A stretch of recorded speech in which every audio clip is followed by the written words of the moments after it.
नमस्कार प्यारे बच्चों, मैं गौरव शर्मा आप सभी का स्वागत करता हूँ देव कैंपस के यूट्यूब चैनल पर। आज हमारे साथ नरवाल सर हैं जो आपसे कुछ बात करेंगे इस मुद्दे को लेकर कि उत्तर प्रदेश पुलिस की परीक्षा में जो री एग्जाम होना है उसमें बच्चे किस प्रकार से अपने आप को आगे बढ़ाए, अपने आप को तैयारी में कंटिन्यूस रख पाए और इसी मुद्दे को लेकर परीक्षा ऑफलाइन होगी, ऑनलाइन होगी या पहले फिजिकल होगा, इन सभी मुद्दों पर हमारे बीच बात करने के लिए नरवाल सर हमसे जुड़ चुके हैं। तो सबसे पहले सर आपका स्वागत है हमारे यूट्यूब चैनल पर। जी सर नमस्कार। और मेरा जितने भी व्यूअर्स देख रहे हैं उन सभी के लिए मेरा नमस्कार है। जी सर बताइए। सर सबसे पहले हमारा प्रश्न है कि जो उत्तर प्रदेश पुलिस का री एग्जाम होना है उस पर आपके क्या विचार हैं और बच्चे तैयारी कब तक करें कि उनको जल्दी से जल्दी पेपर देखने को मिले, वो अपने सिलेक्शन के लिए प्राप्त कर पाए, सिलेक्शन प्राप्त कर पाए। देखिए आपकी यू पुलिस की भर्ती आपकी दिसंबर में आई थी और आपका पेपर आपका फरवरी में करा दिया गया। बिल्कुल बिल्कुल तो सर। यानी कि बिल्कुल छात्रों में उत्साह था, लेकिन छात्रों ने बड़े उत्साह से आपका पेपर दिया था। उसके माध्यम से आपका पेपर यानी कि लीक हो गया और भर्ती हमके पेपर को कैंसिल कराया गया।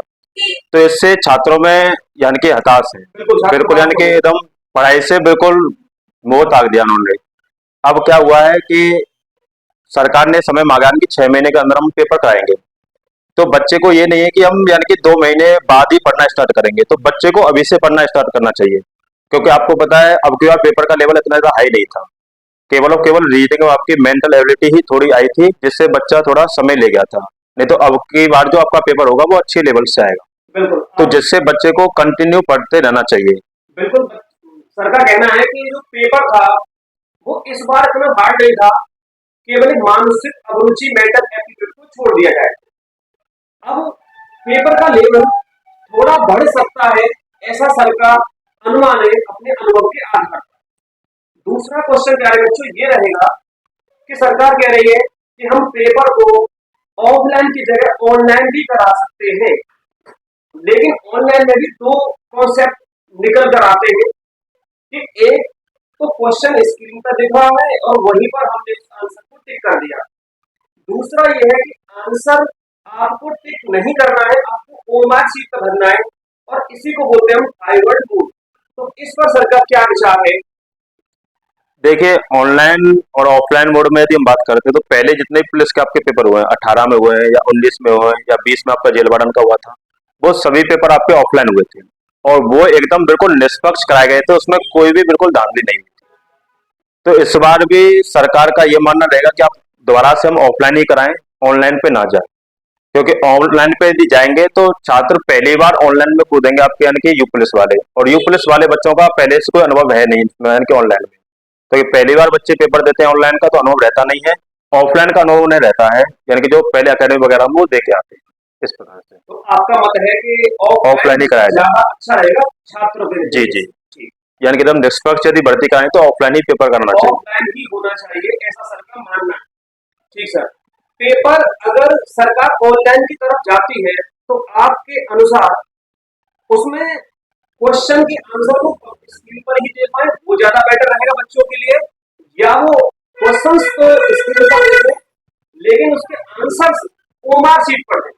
देखिए यदि ऑनलाइन यदि पेपर होता है तो फिर हाइब्रिड मोड पे यदि पेपर कराएं तो वो सबसे अच्छा है कि आपका स्क्रीन पे यानी कि पेपर आए और आपका हम क्वेश्चन का आंसर वो मैसेज में पढ़े। इससे क्या होता है कि एक तो बच्चे के एकदम निष्पक्ष होता है इसमें, यानी कि धांधली का की बिल्कुल धांधली होती ही नहीं है बिल्कुल इसमें, बिल्कुल यानी कि हाइब्रिड मोड में।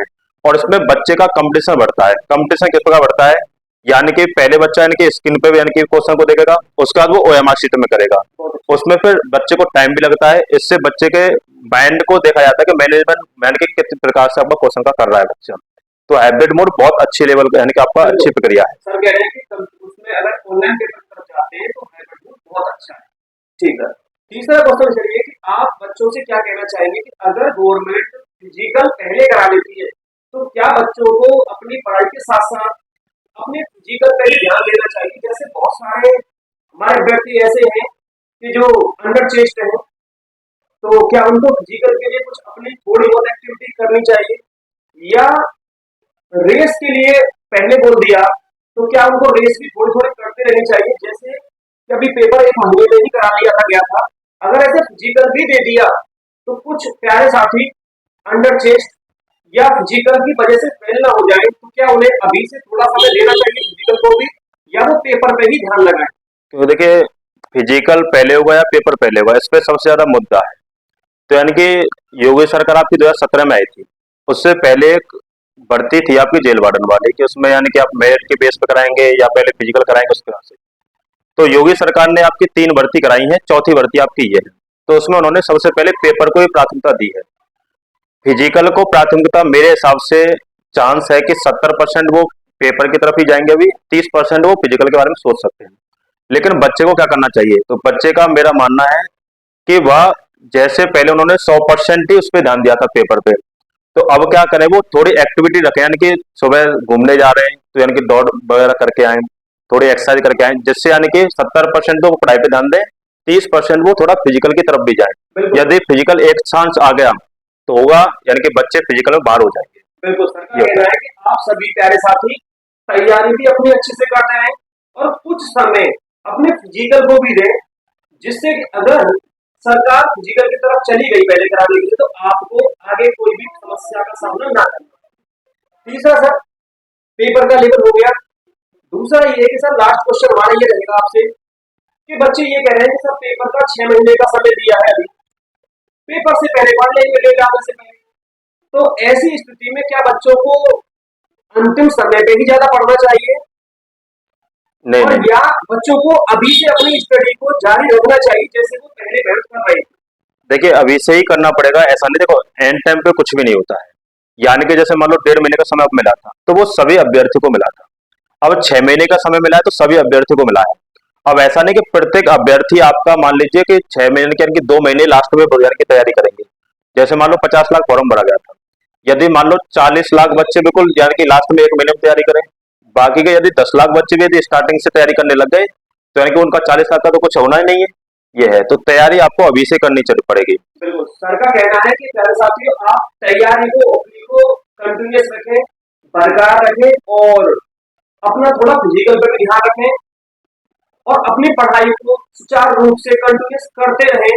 आप ब्रेक ना दें, क्योंकि अगर आप ब्रेक देंगे तो एक बच्चा ऐसा होगा जो कंटिन्यूस पढ़ रहा होगा, और फिर वो कहीं ना कहीं आपको पीछे करने का चांस बना देगा। इसलिए आप सभी से यही कहना होगा कि अपनी पढ़ाई को अच्छे से करते रहें, और स्वास्थ्य का ध्यान रखें, और अपने फिजिकल पे भी थोड़ा सा ध्यान रखें, क्योंकि आप फोर्स के लिए जाना चाह रहे हैं, और आप जैसे नौजवान ही इस राज्य इस देश की रक्षा के लिए हैं, और आपकी भी बहुत जरूरत है प्यारे बच्चों देश को, और ये आपको बहुत अच्छा मौका मिला है देश की सेवा करने का। तो बाकी का हम फिर आगे मिलते हैं अगली वीडियो में, तब तक के लिए नमस्कार। नमस्कार। नमस्कार। नमस्कार।